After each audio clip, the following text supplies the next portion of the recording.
કેન્દ્રીય ગૃહમંત્રી અમિત શાહે રાજ્યમાં ભારત ટેક્સીનો કરાવ્યો પ્રારંભ. કહ્યું, ભારત ટેક્સીથી ટ્રાન્સપોર્ટેશન અને મોબિલિટી ક્ષેત્રે ઐતિહાસિક ક્રાંતિની શરૂઆત. કાર્યક્રમ દરમિયાન Gujarat metro rail corporation, Ahmedabad પશ્ચિમ રેલવે, ગુજરાત ટ્રાફિક પોલીસ સહિત 9 સંસ્થાઓ સાથે કરાયા MOU.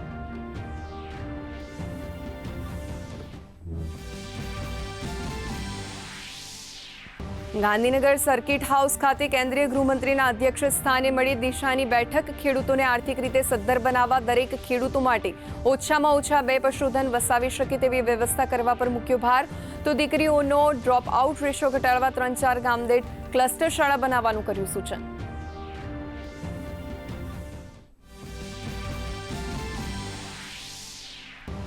મુખ્યમંત્રી ભૂપેન્દ્ર પટેલે અમદાવાદમાં શૈલામાં શ્રી નિત્ય શાંતિ ભવનનું કર્યું લોકાર્પણ. કહ્યું, મુનિ સુવ્રત સ્વામી પ્રભુનો પાવન પ્રતિષ્ઠા મહોત્સવ વિકાસથી વિરાસતને કરે છે સાકાર. વિરાસતોની સાચવણી થકી વિકસિત ભારતની કેડી કંડારવાનો કર્યો અનુરોધ.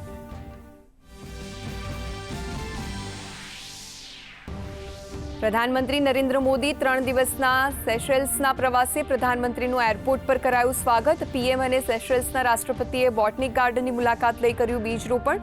સેશેલ્સના કાયમી નિવાસી એલ્ડ્રાબા જાયન્ટ્સ કાચબાઓનો ખાવાનું ખવડાવ્યું.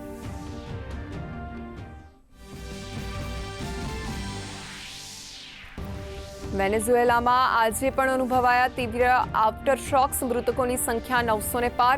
કાટમાળ નીચે દટાયેલા લોકો માટે સઘન તપાસ અભિયાન. ભારતના ઓપરેશન અમિસ્તાદ અંતર્ગત ફિલ્ડ હોસ્પિટલ યુનિટ અને 35 ટનથી વધુ રાહત પુરવઠો રવાના. પોરબંદરથી મુંબઈ અમદાવાદ ફ્લાઇટ સેવાનો પુનઃ પ્રારંભ. સપ્તાહમાં 2 દિવસ મુંબઈ કેશોદ પોરબંદર અમદાવાદ રૂટ પર વિમાની સેવા શરૂ. પ્રથમ ફ્લાઇટનું મંત્રી અર્જુન મોઢવાણિયાની હાજરીમાં સ્વાગત. પ્રવાસન અને વેપારને મળશે લાભ.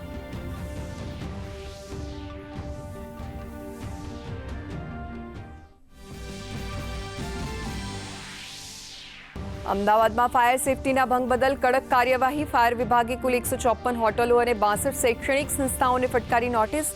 13 હોટલ અને 1 શૈક્ષણિક સંસ્થાને કરાઈ સીલ.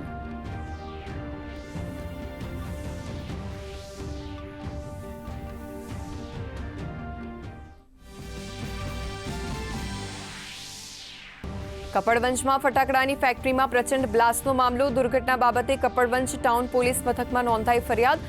FSLની ટીમ દ્વારા તપાસ શરૂ. ફેક્ટરીમાંથી પોટેશિયમ નાઇટ્રેટનો મળ્યો મોટો જથ્થો.